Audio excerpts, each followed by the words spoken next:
हाय दोस्त, मैं अपना लेक्चर 3 लेकर आया हूँ फिर। स्टेट मैथ पेपर 1 से रिलेवेंट है। ये बहुत ही इम्पोर्टेंट है।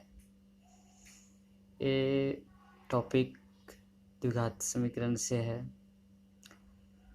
एक्चुअली स्टूडेंट को लगते रहता है कि द्विघात समीकरण बहुत ही हार्ड है, लेकिन यदि कोई थोड़ा सा कंसेप्ट समझ ले तो बहुत ही हल्का है, बशर्ते उसको थोड़ा गुणा भागा होना चाहिए, वर्गमूल आना चाहिए।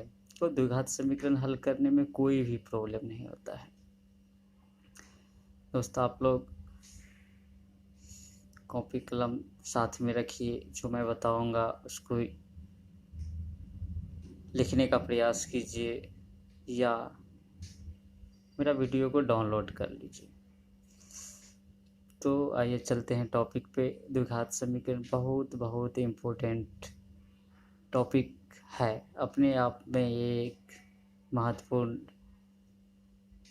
भूमिका निभाता है मैथ में। तो आइए चलते हैं टॉपिक पर। द्विघात समीकरण का जो जनरल फॉर्म होता है, द्विघात समीकरण का जनरल फॉर्म मतलब उसका व्यापक रूप जो होता है वो इस फॉर्मेट में होता है: ax² bx + c = 0। इसको शुद्ध द्विघात समीकरण भी बोला जाता है।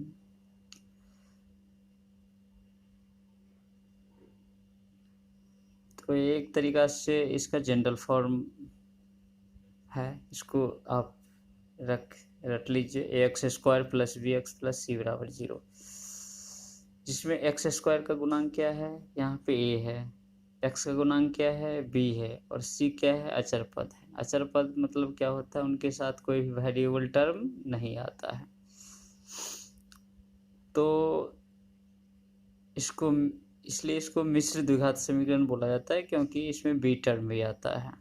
ऐसे द्विघात मतलब क्या होता है, पावर जिसका 2 हो। स्क्वायर फॉर्म में है तो द्विघात समीकरण हो गया। इसको एक डिवाइड कर सकते हैं एक पार्ट में, एक प्योर क्वाड्रेटिक इक्वेशन मतलब शुद्ध द्विघात समीकरण, जिसमें क्या होगा, b नहीं होगा। b मतलब x का कोफिशिएंट जो होगा वो नहीं होगा। तो इसका जैसे इसलिए b = 0 यहाँ पे दे दिए हैं। तो इसका जनरल फॉर्म क्या हो जाएगा, फिर यहाँ पे b = 0 पुट कर दीजिए, तो ये 0 और x मल्टीप्लाई होगा तो 0 हो जाएगा। फिर ax² + c = 0, इसका ये फॉर्म हो जाएगा। जनरली हम लोग इसी पर चलते हैं मैक्सिमम। यदि फॉर्म कहीं मिल जाए तो हम लोग समझ जाते हैं कि ये द्विघात समीकरण है। एक की जगह पे 2, 3, 4, 5 कुछ भी हो सकता है, माइनस प्लस कुछ भी हो सकता है, बशर्ते माइनस रहने पर दिक्कत आएगा, मैं आपको बाद में बताऊंगा। और b की जगह पे भी कोई कांस्टेंट टर्म आ सकता है, 3, 4, 5, 6, 7 जो भी होगा आ सकता है। और c तो अचर पद है, कांस्टेंट टर्म है, तो आपकी जगह कुछ भी रखो, प्लस लिखो, माइनस लिखो, कोई दिक्कत नहीं, बशर्ते आपको इस फॉर्म में नज़र आना चाहिए। इस फॉर्म में नज़र आते ही हम इसको द्विघात समीकरण बोल सकते हैं। तो द्विघात समीकरण का हल पे चलते हैं। एक्चुअली ये द्विघात मतलब पावर 2 क्वाड्रेटिक इक्वेशन है, तो इसका 2 वैल्यू होगा। x वेरिएबल टर्म है तो x का 2 वैल्यू निकलेगा। जैसे x² है तो इस समीकरण को यदि हम हल करेंगे तो x का 2 वैल्यू निकलेगा। यदि x का पावर 3 रहेगा किसी समीकरण में तो x का 3 वैल्यू निकलेगा। यहाँ x का पावर 2 है तो x का 2 वैल्यू निकलेगा, इसलिए द्विघात समीकरण के 2 मूल यहाँ पे होगा। अब इसको किस तरीक़ा से निकाल सकते हैं, तो 2 विधि से। एक तो गुणनखंड विधि द्वारा निकाल सकते हैं। गुणनखंड विधि में क्या करेंगे, ax² bx + c को 2 गुणनखंड फॉर्म में तोड़ देंगे। एग्जाम्पल के लिए यहाँ पे हमने x + a × x + b कर दिया।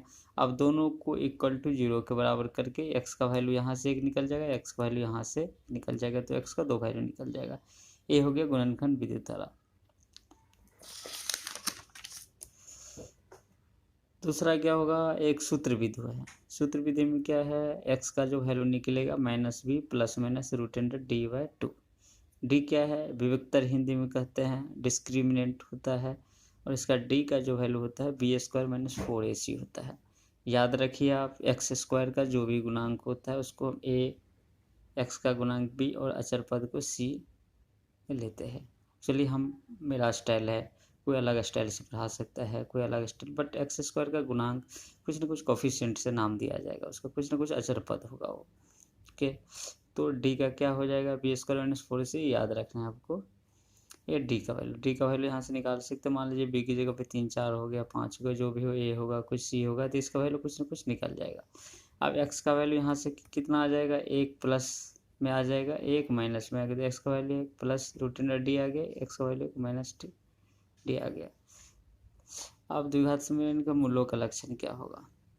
मान लीजिए द्विघात समीकरण में एक्स का वैल्यू क्या आता है, minus b plus minus root under d by 2। इसमें क्या है, डी हम आराम से निकाल सकते हैं, द्विघात समीकरण हमको पता हो तो, कोफिशिएंट पता हो तो। अब इस डी के वैल्यू पे डिपेंड करता है इसका मूल किस टाइप का, मतलब इसका जो एक्स का वैल्यू होगा किस टाइप का होगा। मान लीजिए डी बराबर 0 आ गया, तो डी बराबर 0 आ गया तो माइनस बी बाई 2 आ जाएगा पूरा पूरा। तो क्या हो जाएगा, ये वास्तविक हो जाएगा, परिमेय हो जाएगा और समान हो जाएगा। मतलब क्या हो जाएगा, एक्स का जो वैल्यू निकलेगा ये आपको इस टाइप से रहेगा, वास्तविक परिमेय और समान होगा, क्योंकि डी खत्म हो गया यहाँ पे, तो माइनस बी बाई 2 है, सब इक्वल वैल्यू आ जाएगा, समान वैल्यू। यदि डी का सपोज करो दूसरा डी का वैल्यू धनात्मक और पूर्ण वर्ग हो, मान लीजिए डी का कोई, मान लीजिए 16 है, 4 है, इस टाइप से यदि कोई वैल्यू आ गया तो इसका पूर्ण वर्ग हो जाएगा, तो यहाँ से रूट हट जाएगा, तो इसका जो वैल्यू हो जाएगा वास्तविक हो जाएगा, परिमेय हो जाएगा और असमान हो जाएगा।